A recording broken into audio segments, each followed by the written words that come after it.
اگر کہا جائے کہ امریکی صدر کا انتخاب دنیا کا پیچیدہ ترین انتخاب ہوتا ہے تو اس میں کوئی غلط بات نہ ہوگی، کیونکہ امریکہ میں صدر کا انتخاب براہ راست عوامی ووٹوں سے ہی نہیں بلکہ ایک اور طریقے سے بھی ہوتا ہے۔ اگرچہ امریکہ میں عوامی ووٹوں کی اہمیت ہے اور امیدواروں کو ملنے والے عوامی ووٹ ہی نئے صدر کا تعین کرتے ہیں، لیکن بعض مرتبہ زیادہ عوامی ووٹ لینے والا امیدوار ملک کے اہم ترین عہدے پر نہیں بیٹھ پاتا۔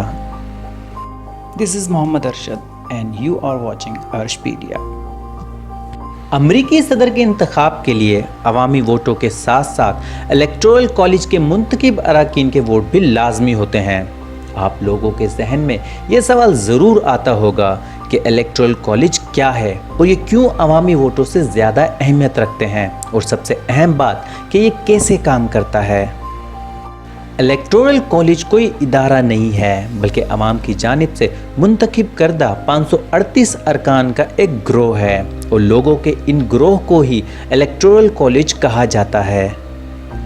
ان 538 ارکان کو ووٹرز انتخابات والے دن ہی منتخب کرتے ہیں، جو بعد میں الیکٹورل کالج کے نام میں تبدیل ہو جاتے ہیں، اور پھر وہی نئے صدر کے انتخاب کے لیے ووٹ کاسٹ کرتے ہیں۔ الیکٹورل کالج کے ارکان کو پہلے ہی پارٹیاں نامزد کرتی ہیں۔ یہ ایسے ہی ہے جیسے کوئی سیاسی جماعت کسی انتخاب کے لیے اپنا امیدوار نامزد کرتی ہے۔ ہر ریاست سے تمام پارٹیاں اپنے ارکان منتخب کرتی ہیں، اور ہر ریاست میں پہلے سے ہی الیکٹورل کالج کا کوٹا مختص ہوتا ہے، اور سب سے زیادہ الیکٹورل کالج کے ارکان کی تعداد کیلیفورنیا سے ہوتی ہے، جن کی تعداد 55 تک ہے۔ امریکہ کی تمام 50 ریاستوں اور دارالحکومت سے مجموعی طور پر 538 الیکٹورل کالج ممبرز منتخب ہوتے ہیں، اور ان میں سے اگر 270 ارکان کسی بھی امیدوار کو ووٹ دیں گے تو وہ ملک کا نیا صدر بن جائے گا۔ امریکی انتخابات میں الیکٹورل کالج 300 سال سے کام کرتا آ رہا ہے، اور 18 سال سے زائد عمر رجسٹرڈ ووٹرز ان ارکان کا انتخاب کرتے ہیں۔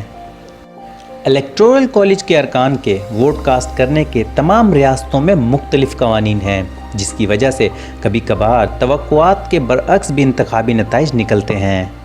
عام ریاستوں کے الیکٹورل کالج ارکان اس ہی امیدوار کو اپنا ووٹ دیتے ہیں جس امیدوار کو ریاست سے زیادہ عوامی ووٹ ملے ہوں، یعنی اگر کسی صدارتی امیدوار کو ریاست کیلیفورنیا سے تمام عوامی ووٹ ملیں گے تو وہاں کے تمام الیکٹورل کالج ارکان بھی اسے ہی ووٹ دیں گے۔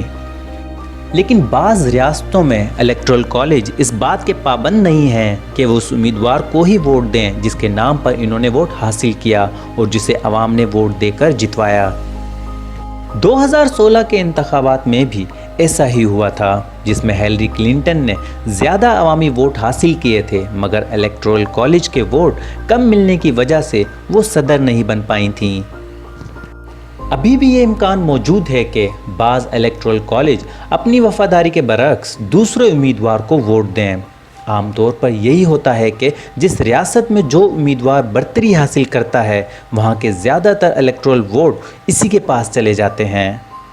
الیکٹورل کالج کے ارکان باضابطہ طور پر دسمبر میں اپنا ووٹ کاسٹ کرتے ہیں۔ اگر پہلے سے ہی یہ اعلان کر دیا جائے کہ اس ریاست میں اس امیدوار کو الیکٹورل کالج کے اتنے ووٹ ملے ہیں، وہ حتمی نتائج نہیں ہوتے بلکہ وہ جائزوں اور اعداد و شمار پر مبنی نتائج ہوتے ہیں جس میں تبدیلی ہو سکتی ہے۔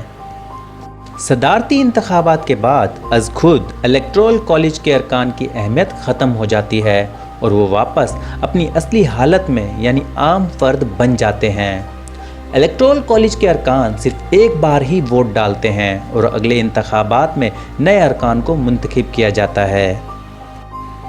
یہ ارکان عام افراد ہوتے ہیں جو اس ریاست کے مقیم ہوتے ہیں جہاں سے انہیں منتخب کیا جاتا ہے۔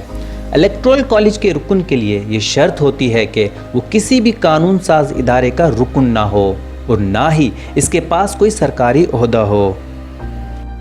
امریکی آئین میں کی گئی 12ویں ترمیم کے مطابق اگر اتفاق سے صدارتی امیدوار کو یکساں الیکٹورل کالج ووٹ ملتے ہیں تو اس صورت میں ایوان نمائندگان کے رکن صدر کے انتخاب کے لیے ووٹ کاسٹ کریں گے۔